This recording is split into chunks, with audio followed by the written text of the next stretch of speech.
Dans cette dernière vidéo, nous allons voir qu'est-ce que ça veut dire développer et factoriser une expression et plus particulièrement comment ça s'utilise dans le cadre d'un calcul numérique. Alors, première définition, lorsqu'on transforme une multiplication en addition ou en soustraction, on dit qu'on développe l'expression. Retiens bien ce mot de vocabulaire, développer, il faut absolument savoir ce que ça veut dire. Alors, on va pas transformer ça comme on veut, il y a des règles, il y a des façons de faire et je te propose de regarder ça tout de suite sur des exemples. Premier exemple, A égale 37 fois 24. C'est un calcul que je peux tout à fait poser, calculer, il n'y a aucun souci. Si par contre je dois le faire de tête, les choses se compliquent un petit peu. Et moi je suis pas très à l'aise en calcul mental, donc j'aime bien trouver des stratégies. La stratégie c'est de décomposer un des deux nombres, soit 37, soit 24. Je choisis 24, j'aurais pu choisir 37. Et comment je le décompose 24 ? Je vais dire que c'est 20 plus 4.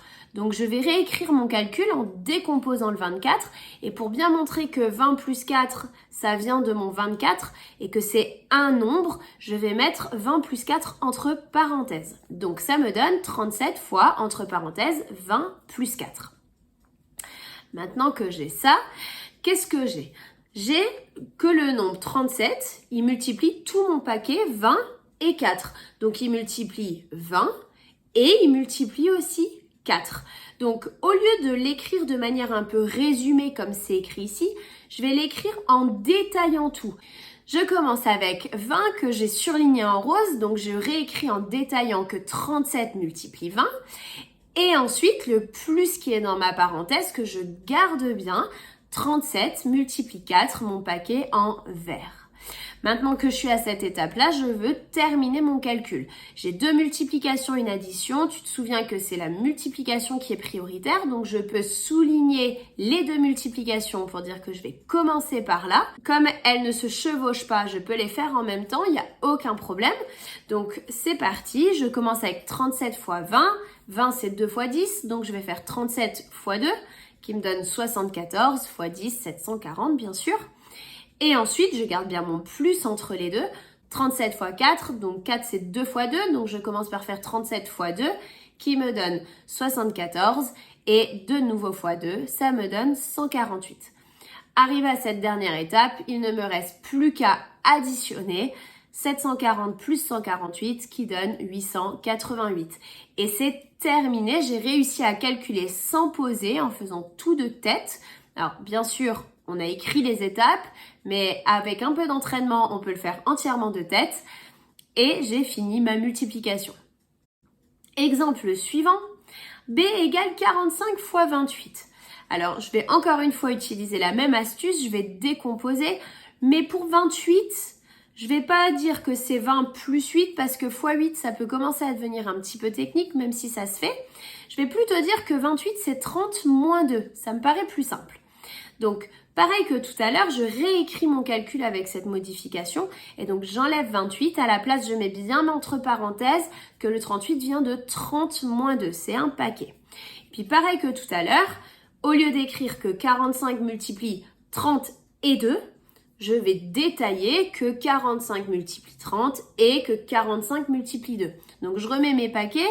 Premier paquet rose pour le x 30, donc je détaille 45 x 30. Cette fois-ci, j'ai un moins dans ma parenthèse, je garde donc un moins. Et le paquet vert pour 45 x 2. Encore une fois, j'ai trois opérations, deux multiplications, une soustraction.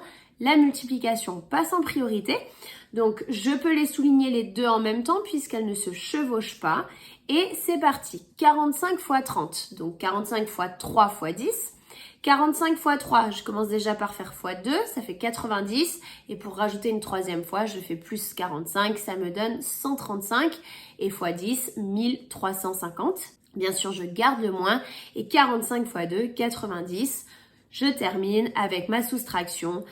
1350 moins 90, je fais moins 100 plus 10 pour équilibrer, ça me donne donc 1260.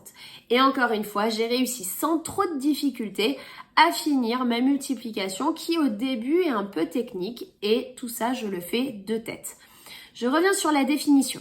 J'ai dit tout à l'heure que développer, c'est transformer une multiplication en une addition ou une soustraction. Si tu regardes dans les deux exemples, à la première ligne, pour le A et le B, j'ai bien une multiplication.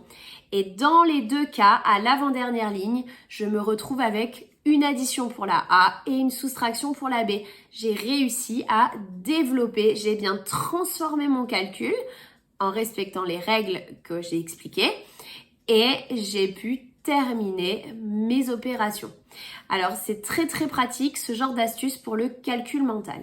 On passe à la définition suivante, exactement l'inverse. Définition 2, lorsqu'on transforme une addition ou une soustraction en multiplication, on dit qu'on factorise l'expression. C'est parti, allons voir sur des exemples.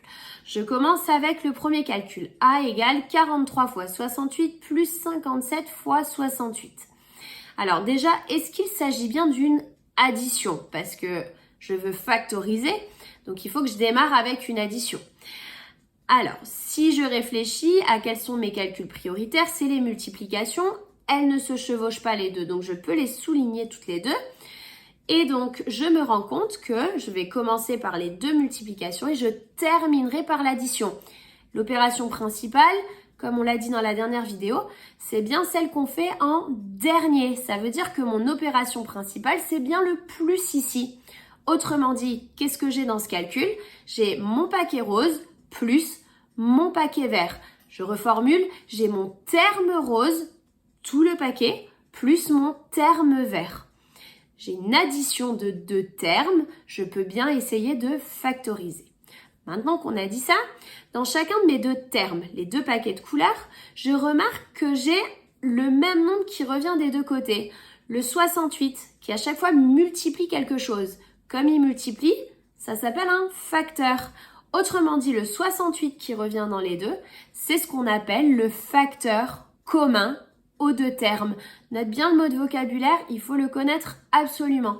Et je vais faire le contraire de tout à l'heure. Tout à l'heure, j'avais quelque chose d'assez résumé que j'ai détaillé. Là, j'ai quelque chose, d'un point de vue du calcul, d'assez détaillé que je vais essayer de résumer. Au lieu de dire que 43 multiplie 68 et ensuite que 57 multiplie 68, je vais dire que 43 et 57, tous les deux, tout ce paquet-là, multiplie 68. Pour symboliser mon paquet, encore une fois, je mets absolument les parenthèses, elles sont complètement obligatoires. Maintenant, je vais essayer d'avancer dans mon calcul. J'ai une parenthèse, une multiplication. La parenthèse est prioritaire, donc je peux souligner 43 plus 57 et je calcule. 43 plus 57 me donne 100 fois 68 et là, je peux terminer. Je remarque avant de continuer que j'ai bien une multiplication, j'ai bien réussi à transformer mon addition du départ en une multiplication, j'ai factorisé et 100 fois 68, ça me donne 6800. Exemple suivant, le calcul B, 79 fois 101 moins 79. J'ai mis un petit piège que tu vas pouvoir croiser dans les exercices. Alors déjà, est-ce que c'est bien une soustraction ? Oui, pourquoi? Mon calcul prioritaire, c'est la multiplication. Ça veut dire que je vais terminer par la soustraction. C'est donc le calcul principal. Donc, j'ai bien affaire à une soustraction. La petite différence par rapport à mon calcul d'au-dessus, c'est que dans mes deux termes, des deux côtés du moins, j'ai pas de multiplication. J'en ai que une. Donc, je vais pas pouvoir directement appliquer la méthode d'au-dessus. Pour ça, il va falloir que je sois un petit peu maline. Comment je vais faire ça? Mais je vais essayer de faire apparaître une multiplication cachée. Donc mon 79, j'aimerais le transformer en 79 fois quelque chose, mais sans changer le nombre. Ben, t'as probablement deviné, j'ai pas vraiment le choix. Je suis obligée de mettre 79 fois 1. Et donc si je réécris en détaillant, ça me donne donc 79 fois 101 moins 79 fois 1. J'ai rien changé, j'ai juste rajouté une multiplication qui était cachée. Pareil que tout à l'heure, dans mes deux termes, des deux côtés du signe moins, je remarque que j'ai un facteur commun. Le nombre qui multiplie dans les deux termes, c'est 79. Je l'entoure pour bien le voir, c'est mon facteur commun. Et encore une fois, je vais résumer. Au lieu de dire que 79 multiplie 101 et que 79 multiplie 1, je vais dire que 79 multiplie tout le paquet, 101 moins cette fois-ci puisqu'il y a un moins. 1. Je peux terminer mon calcul. La parenthèse est prioritaire. Je souligne donc 101 moins 1. Je calcule. Ça me donne 79 fois 100. Je rappelle, on laisse les nombres à leur place dans le calcul. Donc le fois 100 est bien derrière. J'ai encore une fois réussi à transformer ma soustraction en une multiplication. J'ai factorisé mon calcul. Et je peux terminer 79 fois 100, 7900 bien sûr.